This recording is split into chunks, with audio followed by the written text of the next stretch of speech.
on va parler de l'identité spirituelle. Qu'est-ce que ça veut dire, une identité spirituelle?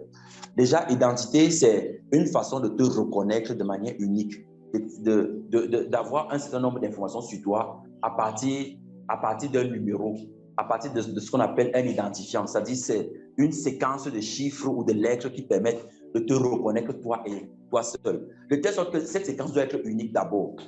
Unique, c'est d'abord ça qui est important quand on parle d'identifiant. Cette séquence doit être unique. Par exemple, dans les pays développés, c'est le numéro de sécurité sociale, par exemple. Tu l'as depuis que tu es né. C'est le même numéro que tu n'utilises pas. Quand on appelle le numéro là, ça fait toujours référence à toi. Donc, tu ne peux pas t'enregistrer 2 fois avec le même numéro. Ça n'existe pas. Une autre personne ne peut pas s'enregistrer avec le même numéro. C'est aussi comme les empreintes digitales. Quand tu mets ton empreinte quelque part, quand on enregistre ton empreinte dans une base de données, on dit qu'il y a 1 sur près de 1000 milliards de possibilités pour que deux empreintes puissent se concorder. Donc, c'est quasiment impossible en fait. C'est tout simplement ce que ça veut dire. C'est impossible. Donc, c'est ça l'identité. Maintenant, en Christ, donc, Christ nous a donné une identité. Et cette identité-là, je vais prendre un cas usuel pour expliquer les choses sur le plan spirituel. Lorsque un homme épouse une femme, n'est-ce pas? La femme prend le nom de l'homme, donc elle porte le nom du mari.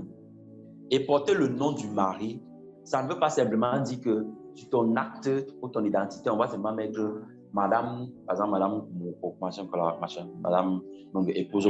Ce n'est pas seulement ce que ça veut dire. Ce n'est pas seulement ça. Ça veut dire autre chose, c'est beaucoup plus profond.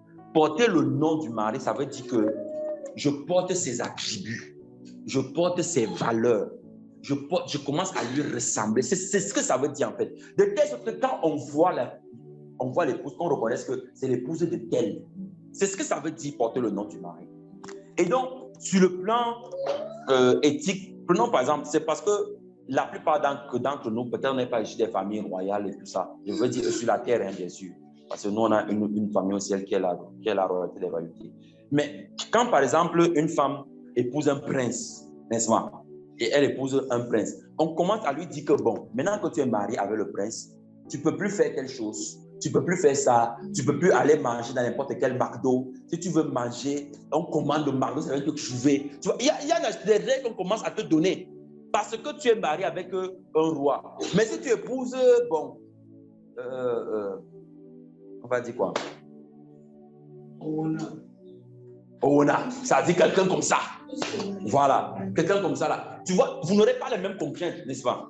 Vous n'avez pas les mêmes contraintes. Peut-être même que lui là, c'est au tourne dos même qu'il trouve son compte. Donc maintenant, toi, tu dois commencer à aller au tourne dos avec lui. Or, la personne qui est mariée au prince, le prince n'allant pas au tourne dos, son épouse ne peut pas venir non plus au tourne dos. Parce que si tu viens même là, les gens vont me dire qu'est-ce que tu fais ici? Tu viens pour nous narguer. Ils ne peuvent même pas comprendre que tu veux même peut-être partager un peu de bon temps avec eux. Parce que ton statut te l'impose. Amen. Une fois, j'allais au boulot et au niveau du petit marché de Limboumala, pour ceux qui connaissent un peu, il y a des femmes qui vendent souvent des choses dans les pains, les trucs comme ça. Là. Et ce jour-là, j'avais envie de manger, bon, on dit le pain tartiné, mais moi je dis pas le pain chargé avec du haricot. J'avais envie de manger ça, je ne sais pas pourquoi. Et je m'arrête là et je dis à la femme qui commande que, madame, faites-moi un pain et tout ça. La femme dit que, monsieur, je ne peux pas vous servir. Je dis, pourquoi me servir comment? Est-ce que c'est fini? Elle dit que non, je ne peux pas vous servir. Je dis, pourquoi? Elle dit, parce que ce que j'ai là, moi, je ne peux pas vous donner ça. Écoute bien ce que je suis en train de dire, frère. La femme qui vend, elle est là pour faire un profit. Mais moi, je me garde avec le véhicule. Et je dis, servez-moi du pain, madame. Elle dit que je ne peux pas vous donner ce pain. Parce que le haricot, c'est à dormir. Je ne peux pas, ça ne vous ressemble pas. C'est ce qu'elle voulait dire. Que laisse les autres manger. Toi, tu ne peux pas manger ça. Alors qu'elle veut faire du profit. Hein. je dis que, mais madame, est-ce qu'il y a pas... S'il vous plaît, partez seulement, laissez. Je ne peux pas vous servir. Quand j'ai levé ma vie, j'étais en train de méditer sur ça. Que, what the meaning of that? Ça veut dire quoi? Ça veut dire quoi? Mais en fait, la vérité, c'est qu'il y a un certain statut qui nous accompagne selon l'identité que nous revêtons. Alléluia. C'est de cette identité-là dont je parle. Si on connaît avec qui nous sommes unis, il y a des choses, on ne va pas nous prêcher dessus. On ne va pas commencer, tu vas pas commencer à bagarrer. Vous ne voyez pas l'épouse du prince Charles, machin, commencer à dire que aujourd'hui je suis fâché, je vais sortir sans maquillage. Elle ne fait jamais ça. Même si elle est pressée, comment faire? Elle va passer par la case maquillage. Parce qu'il y a toujours les paparazzi, il y a toujours les photographes qui sont là, en train de les piller, en train de chercher. Pourquoi? Parce qu'ils cherchent un moindre défaut, un truc qui n'a pas bien fait. Si elle sort là, elle ne sourit pas. Pourquoi? Elle n'a pas souri. Si elle sort, elle rit trop, elle rit comme une vulgaire femme. Donc elle est tenue à certaines choses à cause de son identité. Pourquoi? Parce qu'elle a épousé un prince. Maintenant, nous, on va parler du prince. Du prince, le roi que nous avons épousé, qui nous a fait l'honneur de devenir son épouse. À partir de là, donc, on va comprendre un peu comment ça doit se passer sur le plan du statut. Alléluia.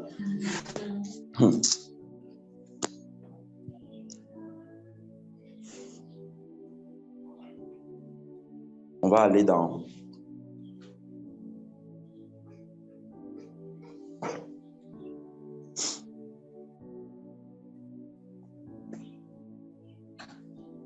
allons dans le livre d'Ézéchiel.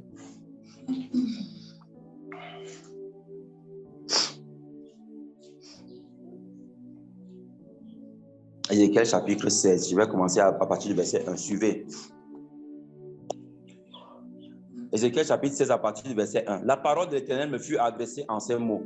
Fils de l'homme, fais connaître à Jérusalem ses abominations. Tu diras, ainsi parle le Seigneur, l'Éternel à Jérusalem.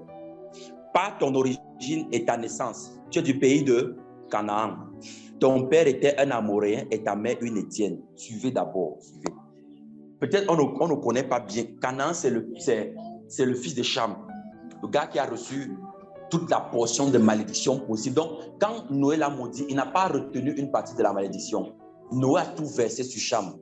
Donc, Cham est bien maudit d'abord. Et Canaan, quand vous entendez les Cananéens là, et que vous entendez Dieu dire que le pays que je vais vous donner, ne faites pas les mêmes abominations que ces gars-là faisaient. Sinon, vous allez maudire le pays. Les Cananéens, c'était des gars versés dans l'idolâtrie, l'abomination. Les Cananéens avaient de ces pratiques avec les Amoréens, les Étiens, tout ce que vous entendez là. C'est eux qui avaient le dieu Moloch. C'est-à-dire que quand ils voulaient la pluie, ils prenaient un enfant. Par exemple, je prends Esther comme ça. Et puis, on allume le feu. On fait rôtir l'enfant au feu et on dit, oh Seigneur, envoie la pluie. C'est ça, quand vous lisez souvent, ne faites pas passer vos enfants par le feu. C'est ça en fait. Donc, ils allumaient un feu et on faisait cuire l'enfant pour dire que la pluie doit tomber. On veut quelque chose, on veut que les récoltes donnent. Regardez les choses comme ça là. Et le Seigneur dit que ton origine, c'est que tu es du pays de Canaan. Ton père était un Amoréen et ta mère une Étienne. Des gars versés dans les abominations. À ta naissance, au jour où tu naquis, ton nombril n'a pas été coupé. Pour les personnes qui comprennent ce que ça veut dire de couper le nombril, quand on ne coupe pas le nombril d'un enfant, c'est pour que l'enfant vive. N'est-ce pas? C'est pour que ça crée l'infection. Parce qu'une fois qu'il est sorti, le cordon ombilical ne lui sert plus à rien. Si ça reste là, ça va pourrir, ça va créer des infections, ça peut même le tuer. En criant la sepsémie, quelque chose comme ça là. Est-ce que vous imaginez ça? Mais il dit que ton nombril n'a pas été coupé. Ça veut dire que tu as été abandonné, personne ne te gérait. Suivez. Où tu naquis, ton nombril n'a pas été coupé. Tu n'as pas été lavé dans l'eau pour être purifié. Ça veut dire que la manière qu'on est sorti avec le sang, on est sorti avec tout ça. Donc avec nos abominations, avec les impuretés. Je suis en train de parler de notre naissance en tant que pécheur. C'est-à-dire quand nous sommes sortis là, il n'y a personne qui a pris soin de nous. On était dans nos péchés, dans l'abomination, dans l'impureté, dans la débauche. Tu mentais, c'était le problème de qui? On dit que c'est même normal. On fait concours de qui ment le mieux. Alléluia. L'enfant tape sur le haut, dit qu'il faut rendre. Il faut rendre. Tu laisses pourquoi? Il faut être un homme. Être un homme, c'est qu'il rend. Et on dit qu'il doit rendre avec les choses plus dures. Donc, s'il a donné le coup de poing, lui, pas chercher le marteau. On nous a laissé dans notre sang, dans les impuretés. On a grandi comme ça là. Et le Seigneur continue et il dit, tu n'as pas été frotté avec du sel. C'est-à-dire, il n'y a personne qui est venu pour te purifier. Le sel, c'est la saveur de la vie. Le sel représente aussi le Saint-Esprit. Donc, personne ne t'a enseigné l'Esprit de Dieu. personne ne nous a enseigné le Saint-Esprit à notre naissance. On était comme ça, perdus. Tu n'as pas été enveloppé dans des langes. C'est-à-dire, on ne t'a pas gardé du froid, on ne t'a pas gardé des intempéries. Nul n'a porté sur toi un regard de pitié pour te faire une seule de ces choses, par compassion pour toi. Par compassion pour toi, mais tu as été jeté dans les champs le jour de ta naissance parce qu'on avait horreur de toi. Voilà notre naissance. On est né dans la boue, dans les ténèbres, dans le péché, dans l'ignominie. Tout ça représente la saleté. Parce que quand un enfant vient de sortir avec le sang qu'il y a sur tout ça, on doit le nettoyer. C'est parce que, bon, les hommes, nous les papas, là, le Seigneur nous a fait grâce vraiment que c'est quand on fait l'accouchement, nous avons qu'on va prendre l'enfant. Mais en principe, quand l'enfant vient de sortir là, il n'est pas très beau à voir. Si on doit le laver, on doit essuyer, on doit faire des choses. Il y a des choses qui sont sur lui là, les machins, les plans, c'est quand on enlève tout ça, c'est pas agréable à voir en fait. Mais en fait, c'est ça qui donne la vie. Mais au bout de cette vie-là, il y a des actions qu'on doit mener pour que la personne soit purifiée. Mais le Seigneur dit que personne n'a fait cela pour nous. Dans notre état. Suivez. Je passais près de toi, je t'ai aperçu baigné dans ton sang. Et je te dis, vis dans ton sang. Je te dis, vis dans ton sang. Je t'ai multiplié par 10 milliers comme les herbes des champs. Et tu as pris de l'accroissement. Tu grandis, tu deviens une beauté parfaite. Tes seins se formèrent, ta chevelure se développa, mais tu étais nu, entièrement nu. Ça veut dire que lorsque le Seigneur nous prend, lorsqu'on accepte de devenir enfant de Dieu, on ne revêt pas tout de suite un vêtement. Le revêtement, c'est quelque chose qui vient après. C'est pour ça que l'apôtre Paul a pu dire que revêtez-vous donc, dans le livre de Philippiens au chapitre 2, à partir du verset 5, revêtez-vous donc des mêmes sentiments qui étaient en Jésus-Christ, lequel existant en forme de Dieu, pour regarder son égalité à. Il parle à qui? À des personnes qui sont déjà au converti, il dit revêtez-vous donc. Ça veut dire une conséquence. Le revêtement vient après. Et on se révèle des sentiments de Christ. Donc, à ce moment, pendant qu'on grandit dans la présence de Dieu, pendant que Dieu nous a déjà fait grâce, on a accepté l'évangile, on est en train de croire. Et quand il dit que les saints se formaient, tout ça, il est en train de parler de la maturité, de la croissance, de la beauté qu'on est en train de lui présenter. Pour lui, le roi. C'est cette identité-là qu'il nous donne. Nous sommes les épouses du roi. Donc, pour comprendre ce qu'il a fait pour nous, on doit comprendre de là où nous sommes partis. Les choses qu'il y avait sur nous qu'il a enlevées. On était baignés dans le sang. Et vous savez que quand le sang dort, ça commence à sentir mauvais. Parce que quand il dit qu'on a baigné dans le sang, ce n'était pas que c'était un sang frais ou qu'on venait remplacer chaque jour. Hein.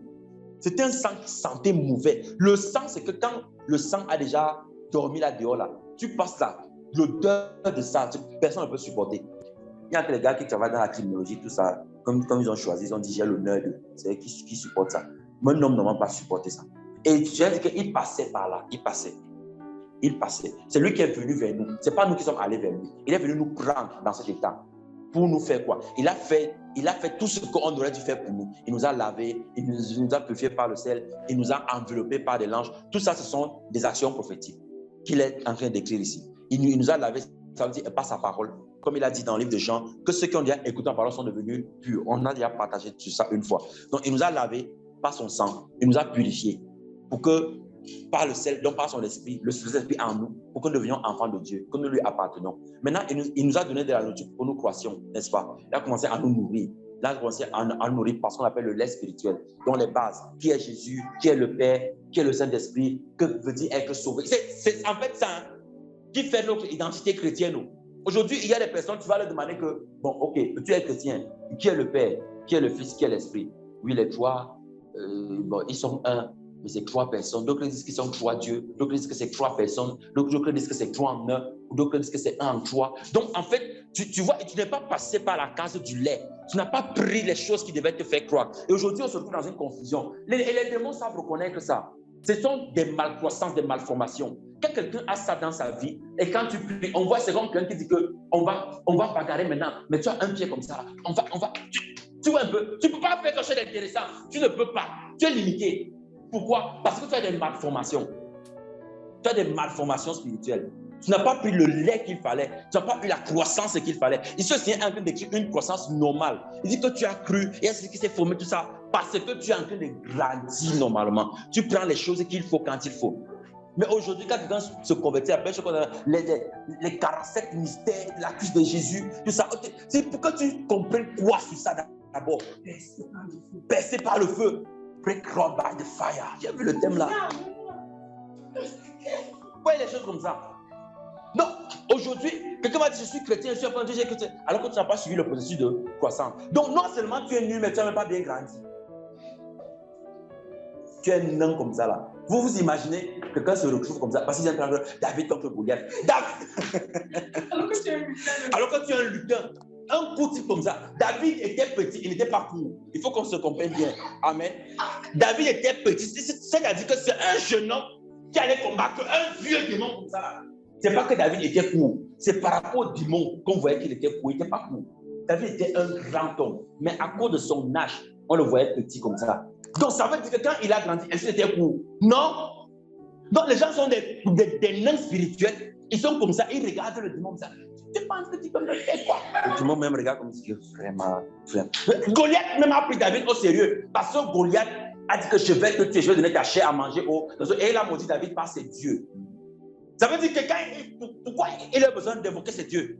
C'est parce qu'il savait que c'est un gars sérieux qui se tient là. Comment il peut se lever contre moi, Goliath, s'il ne comptait pas sur quelque chose? Donc il savait qu'il faut invoquer ça sur le domaine mystique. Mais David a dit, moi aussi, il a invoqué son Dieu aussi. J'ai dit au nom de l'Éternel, et c'est là que David a pu le tuer. Donc les personnes prennent ça, mais sans comprendre que David avait une identité. David avait l'identité de fils de Dieu, enfant de Dieu, parce qu'il cheminait avec le Saint-Esprit. Parce qu'il avait compris que l'Éternel est celui qui délivre du loup et du lion. De la gueule du loup et de la gueule du lion. Il avait déjà compris qu'il faut délivrer les bébés du Seigneur à n'importe quel prix. C'est un enseignement qu'il avait déjà reçu.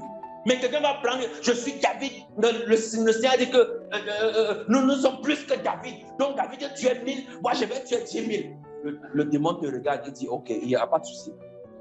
Il faut bénir. Quand tu viens là, tu finis de faire ton yanda, sakata rokoto, dès que tu pars dormir, le culte est magnifique. La nuit là, ce sont les jeeps qui roulent sur toi, les jeeps. C'est-à-dire, ils roulent en jeep, en moto. Quand tu te réveilles le matin, mon dos, pasteur, j'ai mal à la tête. Comment tu finis de prier?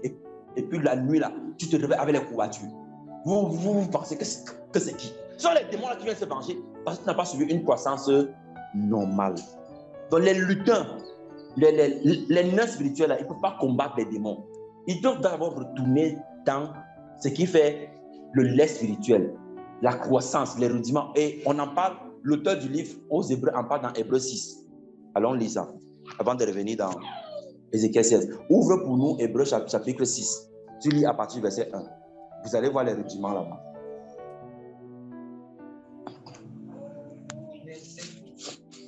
À partir du verset 1. Hébreux 6 à partir du verset 1. Hébreux 6, verset 1, il est écrit. Oui. C'est pourquoi, laissant les éléments de la parole de Christ, tendant à ce qui est parfait, sans poser de nouveau le fondement du renoncement aux œuvres mortes. Attends d'abord. Sans poser de nouveau quoi? Fondement du renoncement aux œuvres mortes. Voilà l'une des bases de la vie chrétienne qui nous donne une identité spirituelle. Le renoncement aux œuvres mortes. Donc quand quelqu'un dit qu'il est chrétien, que je suis enfant de Dieu, et on ne lui a pas dit ça, le renoncement aux œuvres mortes. Tu ne sais pas enfant de qui tu es. Tu n'appartiens pas à Christ. Donc sur le plan spirituel, là, quand tu te places, tu dis, je suis l'épouse du Seigneur Jésus-Christ. Les démons te regardent et ils voient épouse de Théodore, machin. Ils lisent un autre nom. Parce que quand tu viens te présenter, c'est le nom qu'on lit sur toi. C'est ce qui se passe dans le monde spirituel. C'est pour ça que les démons n'obéissent qu'au nom de Jésus. Parce que nous, tous, quand on devient épouse du Seigneur, on porte son nom, non? Donc quand on se passe là, ils voient seulement Jésus, épouse Jésus, Martin, épouse Jésus, Renaud, épouse Jésus. C'est ça qu'ils voient en fait. Et c'est ça qu'ils obéissent. Parce qu'ils savent que l'autorité avec le travail, c'est l'autorité du Saint-Esprit. Donc quelqu'un qui n'a pas porté le nom de son époux, voilà un des fondements. Le renoncement aux œuvres mortes. Qui n'a pas ça. Pourquoi moi je ne peux pas me laisser faire. Pourquoi? Est-ce que c'est normal? L'humilité n'est pas l'humiliation. Continue de lire pour nous. Verset 2. Oui. De la foi en Dieu. La foi en Dieu. De la doctrine des baptêmes. Attends d'abord. La foi en Dieu. Quand quelqu'un dit que je crois en Dieu, tu demandes que, ma soeur, tu crois? Oui, moi, j'ai foi. Le Seigneur dit que tout endroit où foulera mon pied, je le prendrai en possession. Je crois, je prends la possession du bureau du chef. Je prends la possession d'eux. Je possède mon héritage. Je fais ceci. C'est de quelle foi dont on parle? La foi en Dieu dont on parle ici là. Il faut lire Hébreux 11 pour comprendre ce que c'est que la foi en Dieu. Les héros, là, quand ils avaient foi, est-ce qu'ils avaient foi parce qu'ils devaient hériter les choses sur la terre? Ils avaient foi pourquoi? Parce qu'ils devaient faire ce que Dieu leur avait commandé de faire. La foi en Dieu, c'est le fait d'espérer que ce que Dieu a dit là, il va l'accomplir par lui-même. Et moi, je ne suis qu'un instrument dans l'accomplissement de la volonté de Dieu. Donc, je crois en ce que Dieu est capable de faire. C'est ça la foi en Dieu. Abraham crut Dieu. Il crut Dieu. Il a eu confiance en ce que le Dieu qui m'a donné Isaac là, il m'a dit que je vais la posséder par Isaac. Donc même si Isaac meurt, il va ressusciter Isaac. Il n'a pas cru que Dieu va lui donner un autre enfant. Il savait que c'était Isaac. Je crois en ce que Dieu a dit. Pas que j'ai mes fantasmes et puis je viens entrer dedans. Tu as dit que l'autre c'est quoi? Après la foi. La doctrine des baptêmes. La doctrine des baptêmes. Aujourd'hui, les gens ne comprennent pas ce que c'est que se baptiser. Tout ce que je suis en train de vous dire là, c'est ça qui forge notre identité en Christ. La croissance. Pour que quand on se tient là, qu'on nous reconnaisse comme étant enfants de Dieu. La doctrine des baptêmes. Aujourd'hui, il y a des personnes qui te demandent que le baptême c'est quoi? Oh, je baptême m'a purifié. Par le baptême, j'ai été purifié. J'ai été reconnu comme enfant de Dieu. Ce n'est pas le baptême qui te reconnaît comme enfant de Dieu. Le baptême est un engagement.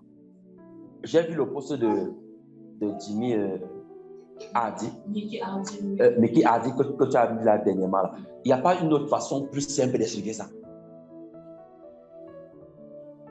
Le baptême, l'engagement d'une bonne conscience envers Dieu. Maintenant, comment on peut baptiser des enfants? On baptise des enfants. Comment c'est possible? D'autres ont fait catéchèse comme ça. Dites-moi où dans la Bible, où on a vu ça? On dit enseignement. On doit t'enseigner sur le baptême. Il faut que tu fasses d'abord 3 ans. Et après les 3 ans, on te sort le diplôme. Voici, tu as le droit d'aller te baptiser. Il faut aller parler comme si Jean-Baptiste était là encore de nos jours. Alléluia. Continuons. Il a fait comment? Il allait déchirer sa tunique.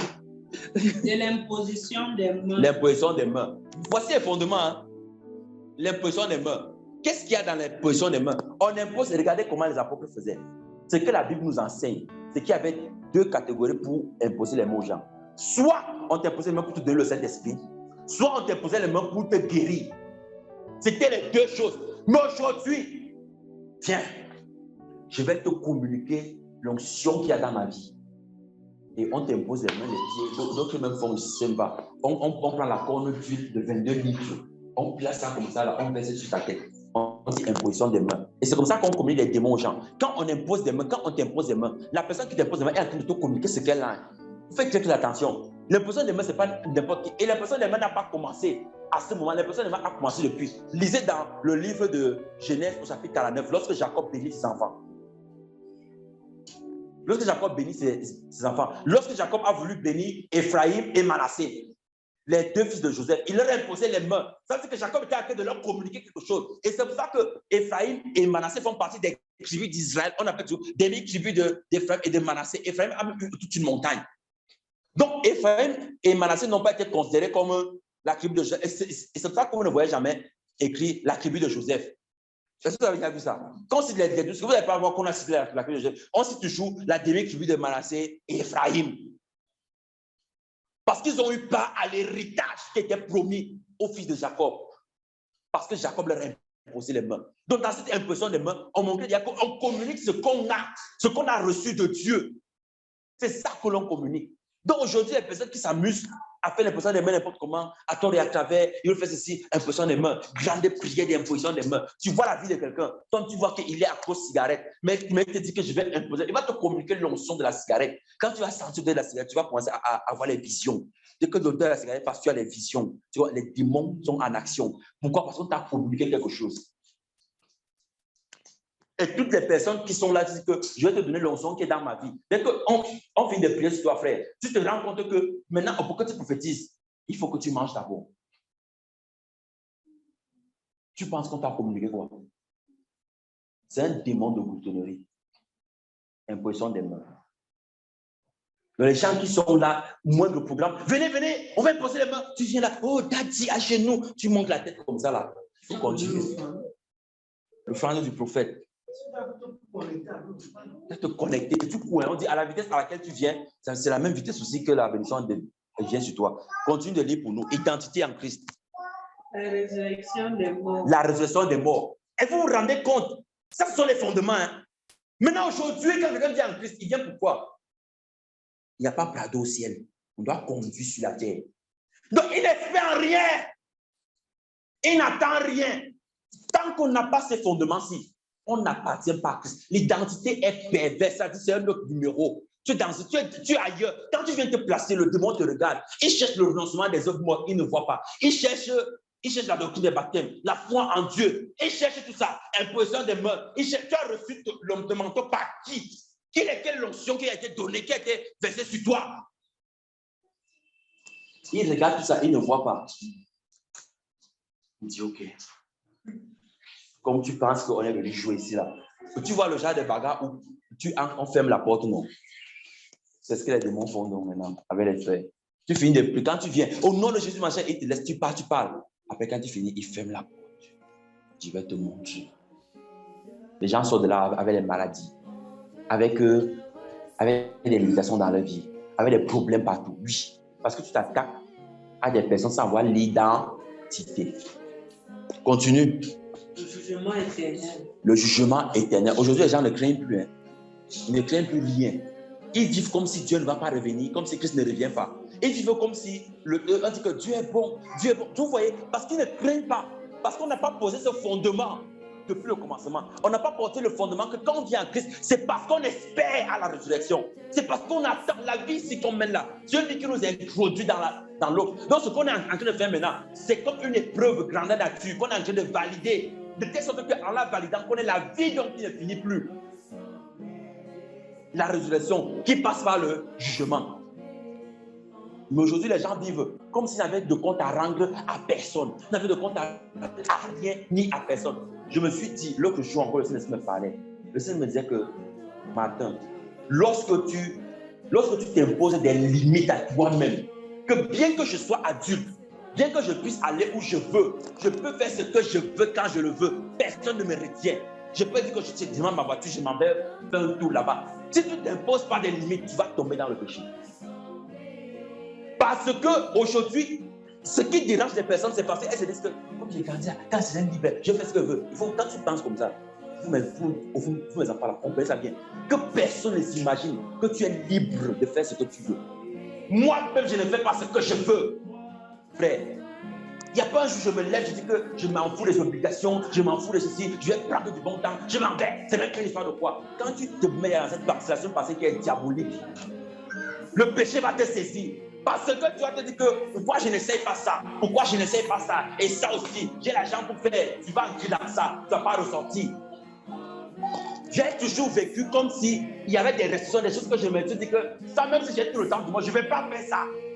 Même si j'ai tout l'argent du monde, je ne vais pas m'acheter un téléphone de plus de tel montant.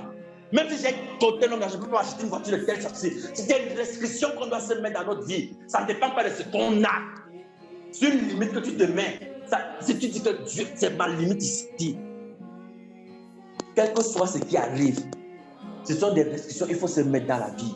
Ne vous dites pas que vous pouvez parler à n'importe qui, n'importe comment.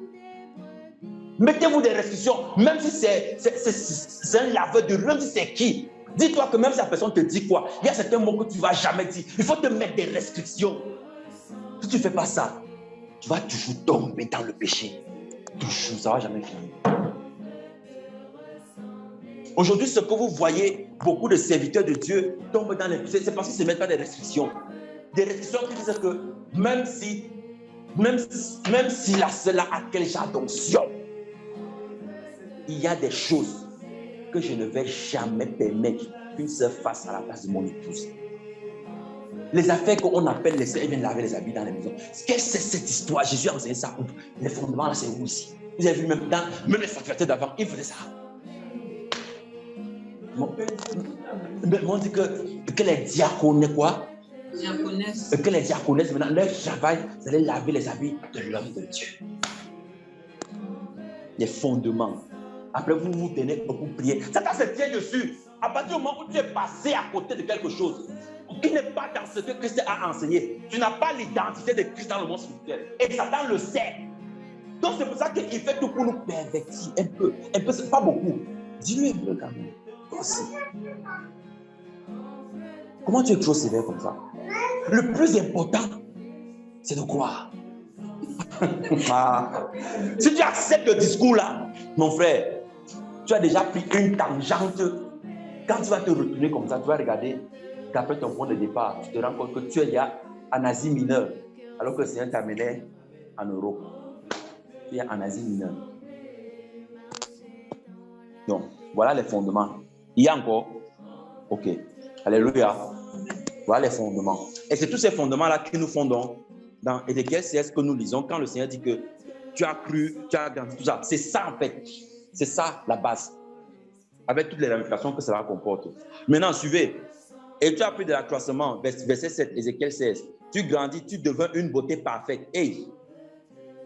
Le Seigneur dit que tu deviens une beauté parfaite. Ça veut dire que la perfection nous est acquise. C'est quand on ne croit pas en ça. Tu n'as pas une identité spirituelle. La perfection nous est acquise. Arrêtez de faire ce genre de choses de prières. Oh Seigneur, je me suis comme pauvre pécheur. Toi-même, tu sais, Seigneur. Oh, machin, ceci, là, machin. Lui-même, il a dit que tu deviens une beauté parfaite. Allons lire un autre texte. Ouvre pour nous Hébreux chapitre 10, verset 14.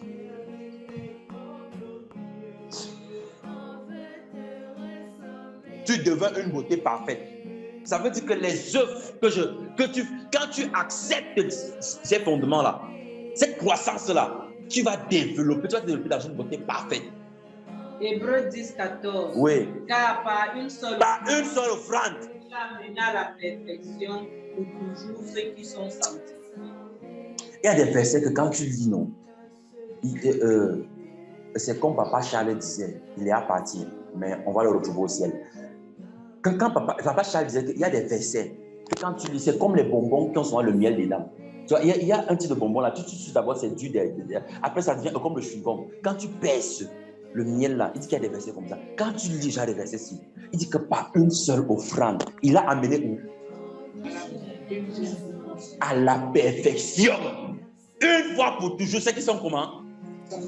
Ça veut dire que la perfection est un acquis éternel en Christ Jésus. La perfection, la position que Dieu nous a donnée en tant que son épouse, une identité, c'est un acquis qui ne bouge pas. Maintenant, notre marche sur la terre, c'est justement lutter contre les œuvres de la chair pour ne pas sortir de cette position. C'est lorsque nous ne marchons pas par l'esprit que nous sortons de cette position-là. Et ça qu'on appelle donc la perfection dans le positionnement et la perfection dans la marche. La marche doit être le reflet de la connaissance qu'on a de la position que Christ nous a donnée. Comme c'est ça que j'ai pris l'exemple de l'épouse du prince Charles, par exemple. Elle sait qu'il y a des choses qu'elle ne peut plus faire. C'est une position qu'elle a acquise. Et il n'y a pas concours sur ça. Il n'y a pas concours sur ça. Elle se soumet, c'est un emploi du temps. Donc si on se soumet au Saint-Esprit, on ne va pas entrer dans les scandales. Alléluia. Et on dit une fois pour tous ceux qui sont sanctifiés. Ça veut dire que par la croix, il nous a sanctifiés. Et c'est ça qu'on a lu dans Ézéchiel 16. Il a pris soin de nous, il nous a lavé. C'est ça la sanctification. Donc en principe, quand on dit que sanctifie-toi, ça veut dire que tiens ferme dans ce que Dieu a déjà fait pour toi. La sanctification n'est pas quelque chose qu'on crée. Aujourd'hui, vraiment, je n'ai pas forniqué. Gloire à Dieu. Et ça, on même dit ça même. C'est d'abord normal. C'est normal.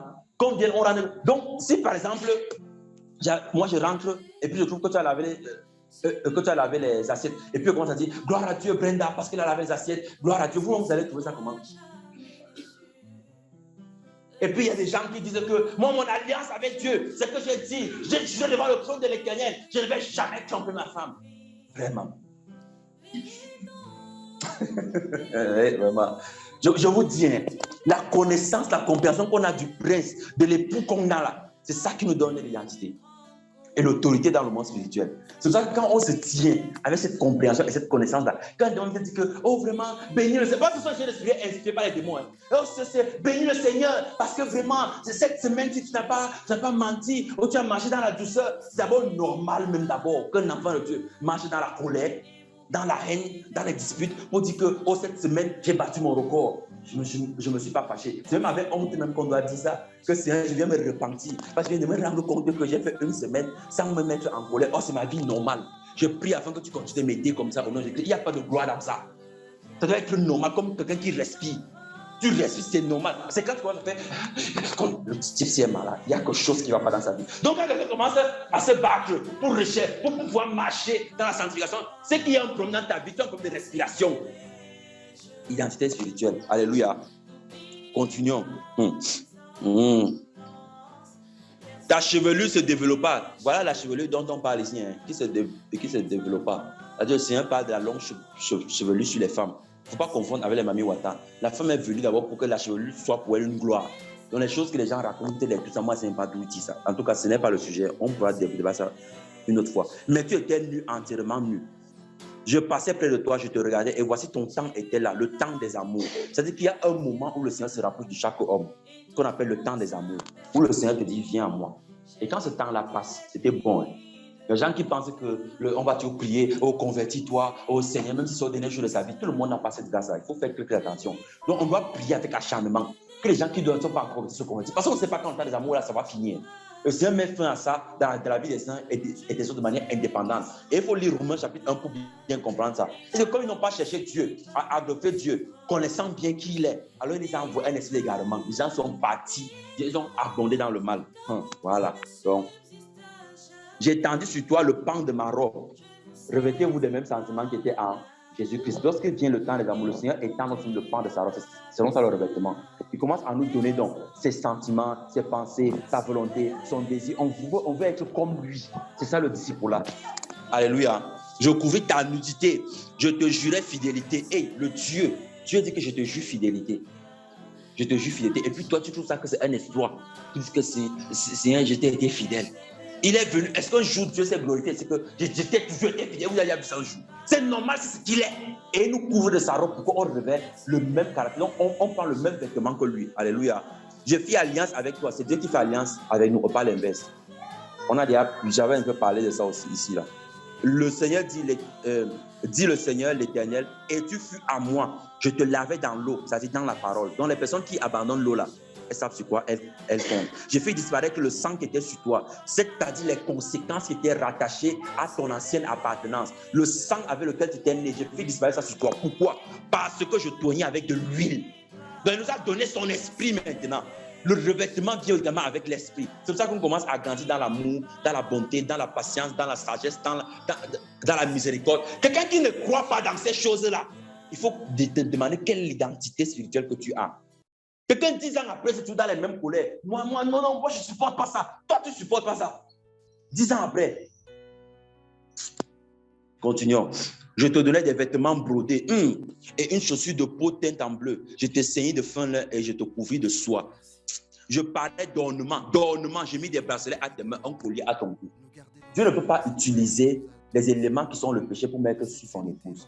Donc, les affaires des bracelets et des colliers, là, les bijoux sur les femmes, c'est la manière dont on les perçoit qui pose problème. Si les personnes disent que la femme ne doit pas porter les bijoux, ils doivent dire aussi qu'ils ne doivent pas toucher à l'argent. Parce qu'on dit que la racine de tous les maux, c'est quoi? C'est l'amour de l'argent. On doit dire ça aussi. Parce que les gens ne veulent pas, ils veulent faire 2 poids 2 mesures. Quand c'est l'argent, que non, on a dit que c'est l'amour de l'argent, ce n'est pas l'argent même, lui. C'est l'amour des bracelets, des colliers, c'est l'amour des choses que Dieu nous donne, qui nous sépare de Dieu. Ce n'est pas le fait d'aimer Dieu lui-même. Les choses que Dieu nous donne, Dieu peut te donner de l'argent, mais c'est l'amour de cet argent-là qui pose problème. Dieu peut te donner un don spirituel, une autorité, tout ça. Et toi, tu commences à aimer plus le don que Dieu lui-même. Oh Seigneur, manifeste-toi, qu'il y ait des miracles. Et si tu ne désires même plus l'aventure de Dieu, tu veux seulement qu'on sache que quand tu arrives, toi, tu balayes seulement. Miracle à gogo, comme je vois souvent dans les programmes, festival des miracles. On ne peut pas voir festival de conversion, hein. C'est festival des miracles. Les miracles, c'est pas quoi s'il n'y a pas de conversion? Je préfère, si le Seigneur dit qu'aujourd'hui je vais convertir et pas les paroles de sagesse, c'est la parole de sagesse qui va convertir. Donc ce n'est pas toi qui choisis que Seigneur, il faut qu'il se passe. Il y a des paroles de sagesse qui convertissent des personnes. Notre premier programme qu'on a tenu du côté de Gandere, c'est paroles de connaissance qui a converti qu'on appelle Christine. Elle avait de la haine dans son cœur. Non, toi tu n'étais pas là dans ce programme-là, mais on a fait le compte rendu de ça. Elle avait de la haine dans son cœur parce qu'elle avait donné sa fille à son frère et son frère l'avait tué par bastonnade. Voilà. Tu te souviens de ça? Cette soeur-là, c'est pas de connaissance, hein. Elle s'est convertie par parole de connaissance. Il n'y a pas eu miracle du tout là. Dans ta vie, machin. Dès qu'on lui a dit ça, voici ce que le Seigneur dit. Le Seigneur Jésus-Christ dit qu'il t'aime. Elle est tombée en larmes. Est-ce que oui? Tu abandonnes la haine, tu abandonnes la colère. Et tu vois des maquisards spirituels aujourd'hui là, avec les cagoules, ils achètent l'armement, on achète le diable, je ne sais même pas. qui viennent enseigner des choses bizarres comme ça. Alléluia. Donc, mes frères et sœurs, j'étais en train de dire que c'est l'amour des choses que Dieu nous donne par rapport à Dieu qui nous met en querelle avec le Seigneur. Donc, je ne sais pas, vous n'avez vu nulle part, le Seigneur dit que j'ai pris le collier de caca et j'ai mis. Il faut me suivre le terme, mais il faut que je suive les choses clairement. Il n'a jamais dit ça, non. Parce que c'est quelque chose qui est impur. Il n'a jamais dit que j'ai livré mon épouse devant. Il n'a jamais dit ça. Il n'a jamais dit. Donc, il ne prend pas les choses qui sont impudiques pour nous les affecter, même pour faire des comparaisons, même pour parler sur le plan prophétique. Dieu ne le fait pas. Donc, quand il parle des bracelets et des colliers, si les bracelets et les colliers ne sont pas le problème, alléluia, on peut s'habiller décemment, en portant décemment ces choses. Mais ça dépend du regard qu'on a dessus. Il y a des personnes qui sont plus idolâtres, qui ont seulement les foulards attachés au moins sur la sœur telle, machin. Mais tu es idolâtre comme ça là jusqu'au parce que tu adores l'argent. Parce qu'il y a d'autres qui adorent leur mari, qui adorent leurs enfants, qui adorent leur travail, qui adorent leur ceci. Voilà. Il y a d'autres qui s'adorent eux-mêmes. Tu t'adores toi-même, comme Nebuchadnezzar. Tu es déjà fatigué, tu mets tes photos partout dans la maison. Quand tu regardes ici, ah, que j'étais beau. Tu regardes là-bas, waouh, quelle belle créature. Ça, c'est ta propre adoration. Tu vois les personnes qui font ça. Donc, si on te donne les moyens, présentement là, tu vas ériger une statue d'or. Tu places ça là. Alléluia. Amen. Donc le Seigneur dit au verset 12 que j'ai mis un anneau à ton nez, des pendants à tes oreilles et une couronne magnifique sur ta tête. Voilà le vêtement que Christ nous donne. Il fait de nous une beauté sur le plan spirituel. Parce que les démons, je veux vous dire quelque chose. Les démons, c'est quand ils viennent ici, là, dans le monde physique, là, qu'ils paraissent comme s'ils sont trop beaux. Dans le monde des ténèbres, les démons sont laids. Le péché les a rendus laids. Du coup, la grandeur, la beauté du Christ qui paraît en nous, là, c'est ça qui les chasse d'abord. Parce qu'ils sont honteux. Je vais parler de quelque chose. Jusqu'à aujourd'hui, beaucoup de personnes pensent que quand on parle de la puissance, là, c'est comme une sorte de force, un feu que tu dégages, où on dit que quand tu viens, on voit par exemple le grand roi, le tout-puissant avec les chats et tout ça. C'est pas comme ça que ça se passe sur le plan spirituel. Ce qui se passe sur le plan spirituel, c'est que plus on ressemble à Christ, plus on a sa beauté. Et sa beauté fait que quand on arrive, c'est une lumière qui jaillit. Et la lumière, là, les démons n'aiment pas ça. Parce que ça leur rappelle leur péché. Ça rappelle qu'ils étaient devant le trône de Dieu. Et ils servaient Dieu et ils étaient trompés. Maintenant, ils ont la haine contre tous ceux à qui Dieu fait ça. C'est pour ça qu'ils font tout pour qu'on sorte de cet état. Amen. Donc, plus quelqu'un qui travaille son caractère en Christ, plus il a l'autorité et la puissance sur les démons. Parce que les démons n'aiment pas cette beauté-là. Quand tu parais donc, tu dis, ah, la lumière, si elle me frappe les yeux, ferme les yeux. Et, non, je vais partir. Oh, quand tu as un mauvais caractère, tu es là, tu as les mauvaises choses en toi. Oh non, je prie. Le gars te regarde. Il a dit, le démon t'appelle ta commis. C'est-à-dire, de la manière que je suis noir, c'est comme ça que tu es noir. Nous sommes ensemble dans cette affaire. On va conclure l'affaire. Le cœur est noir comme ça là. Quelqu'un qui ne peut pas aider son frère, supporter son frère, faire des choses pour que l'œuvre de Dieu avance. Il a dit que j'aime le Seigneur, c'est toi, toujours toi. Alléluia. On doit refuser ce genre de choses. Donc, on va finir sur le verset 14. Ainsi tu fus paré d'or et d'argent, tu fus revêtu de fin lin de soie et d'étoffe brodée.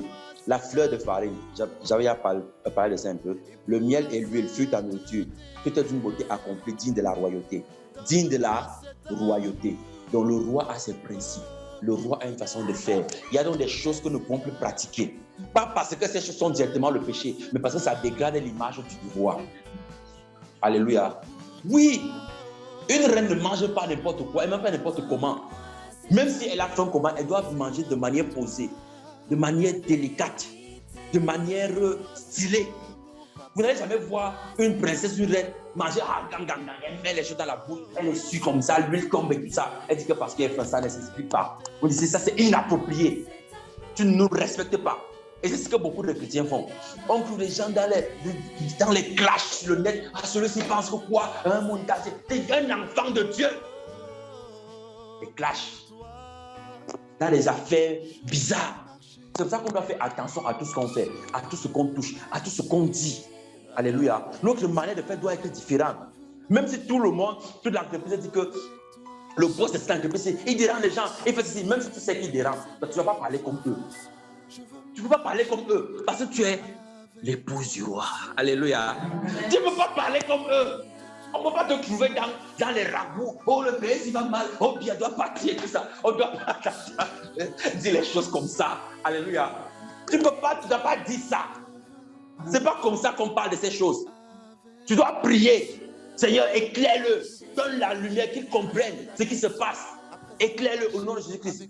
Tu es en train de parler, de présenter le problème d'une autre façon. Parce que tu es l'épouse du roi. Et cette identité-là, sur le plan spirituel, c'est elle qui nous permet, qui nous donne l'autorité sur les démons, les esprits impurs, les maladies, les vices. C'est elle. C'est cette autorité-là que le Seigneur nous donne. Je voudrais qu'on prie. Au nom de Jésus-Christ. Notre identité spirituelle. Plus on apprend à connaître le roi, plus on va comprendre quelle est l'identité que nous avons. Plus on va apprendre à connaître notre roi, plus on va avoir de la profondeur, même dans les sujets de prière, la manière de prier. Je suis convaincu qu'il y a des personnes ici, depuis qu'on a commencé le programme, de prier tous les jours à 22 heures, leur manière de prier a changé. Ça a déjà changé. À un moment, tu pouvais prier, dès que tu peux peut-être 15 minutes, tu commences à chercher les sujets de prière. Maintenant, tu pries, ça ne s'arrête même pas. Tu peux prier comme ça pendant 1 heure. À un moment, on est obligé d'arrêter. On va continuer demain. Parce qu'il y a des gens qui doivent quand même dormir. Pourquoi? Parce que plus tu connais le Seigneur, plus son caractère se révèle en toi, plus ton identité est parfaite. C'est ça l'identité en Christ. Alléluia. C'est cette identité-là. On va prier.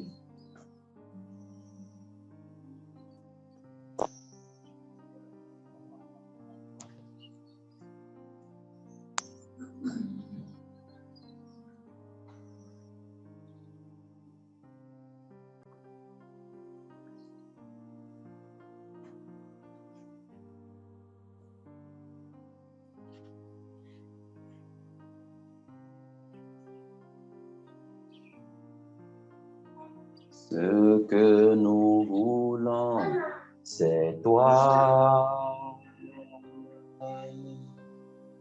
Ce que nous voulons, c'est toi. Ce que nous voulons, c'est toi. Ce que nous voulons, c'est toi. Ce que nous voulons, c'est toi. Ce que nous voulons, c'est toi.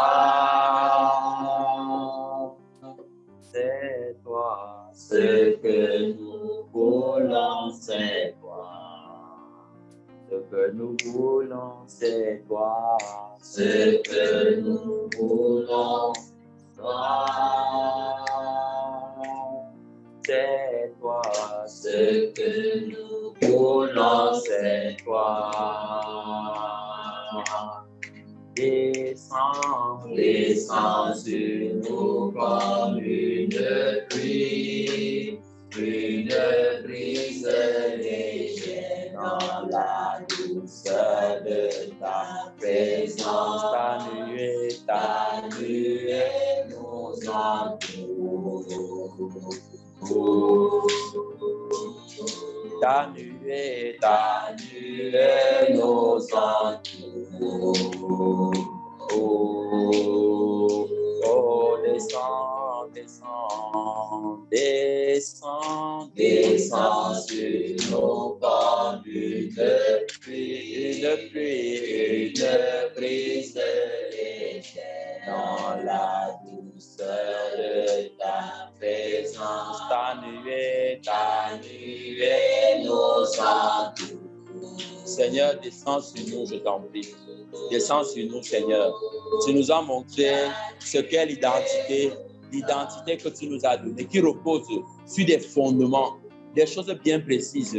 L'ennemi fait tout afin que nous ne marchions pas dans ces fondements-là, afin que nous marchions dans l'opposé de ces fondements, afin que nous marchions dans le concret de toutes les choses que tu nous as données. Mais Seigneur, aujourd'hui, nous venons reconnaître que si nous n'avons pas ce fondement-là, cette identité en toi, nous sommes incapables, nous sommes impuissants, nous n'avons pas de force, nous n'avons aucune capacité. Nous voulons reconnaître, Seigneur, notre incapacité parce que ces fondements-là, nous ne les avons pas toujours respectés, honorés et n'ont pas toujours été appliquée dans notre vie. Mais à partir d'aujourd'hui, nous désirons que ta nuée que tu fais descendre sur nous, Seigneur, nous fasse agir différemment. Nous voulons une autre dimension de ta connaissance, de ta compréhension, une autre dimension de ton amour, une autre dimension de ta révélation, Seigneur. Nous voulons nous soumettre. Nous voulons faire exactement comme tu nous enseignes. Toi qui nous as revêtus de fin lin de soie, de vêtements précieux, tu nous as revêtus d'ornements afin que nos bonnes œuvres paraissent. Nous prions afin que ces œuvres-là se manifestent. Qu'elles se manifestent, Seigneur. Que les limitations qui nous empêchaient de manifester nos bonnes œuvres, que ces limitations-là tombent au nom de Jésus-Christ. Qu'on ne dise plus de nous, ah, voici le colérique du quartier, ah, voici le méchant du coin, ah, voici la personne qui est toujours Christ dans cette maison. Nous ne voulons plus de ça, Seigneur. Nous voulons véritablement que notre vie te reflète. Nous voulons véritablement que ta beauté, Seigneur, soit reflétée au travers de notre vie, au travers de notre cœur, au travers de ce que nous sommes, Seigneur. Que les hommes puissent te lire, puissent te voir, qu'ils te voient dans toute ta beauté, dans toute ta splendeur, dans toute ta gloire. Qu'ils te voient au travers de nous, qu'ils te voient dans notre caractère, dans notre façon de parler, dans notre façon de prier, dans notre façon de faire. Qu'ils te voient, Seigneur, qu'ils reconnaissent que tu es Seigneur, que tu es le Seigneur de leur vie, afin qu'ils viennent à toi. Nous ne voulons plus être des éléments qui empêchent aux autres de se convertir. Nous voulons être ces identités-là, ces épouses qui reflètent ton nom, qui portent ta gloire, qui marchent dans la sincérité et la vérité, par ton esprit au nom de Jésus-Christ. Ce que tu nous as donné, la sanctification, la perfection dans laquelle tu nous as positionnés, Seigneur. Nous voulons y demeurer.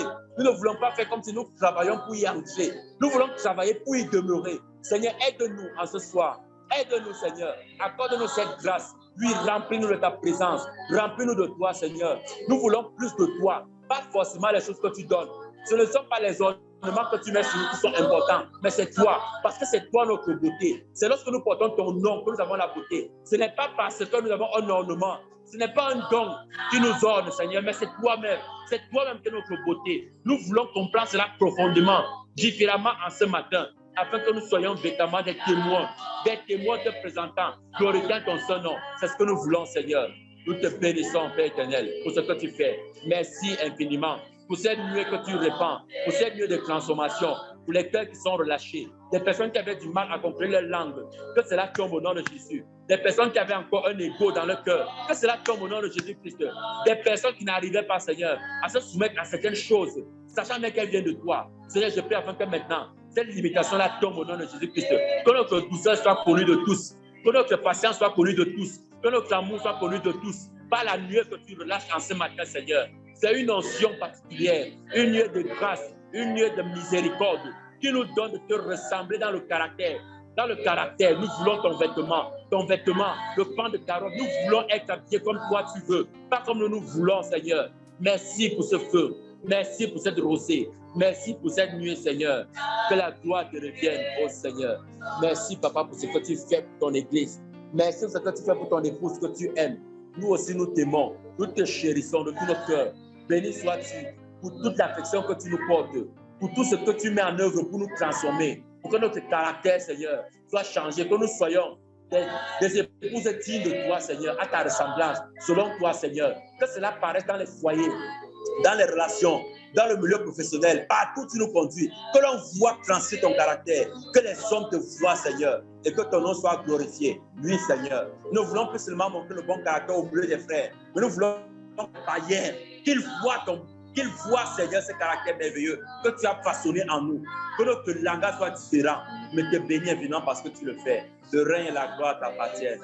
Au nom de Jésus, Papa. Amen. Oh, ta présence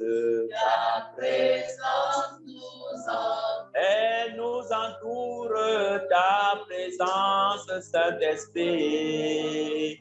Ta présence, comme une douce rosée, Seigneur, souffle ce vent de guérison, ce vent de guérison et de restauration au nom de Jésus, dans tous les aspects de nos vies, Seigneur, pour ta gloire et pour l'avancement de ton œuvre. Merci, Papa. Au nom précieux de Jésus, nous avons prié. Amen. Merci, Seigneur. Ta présence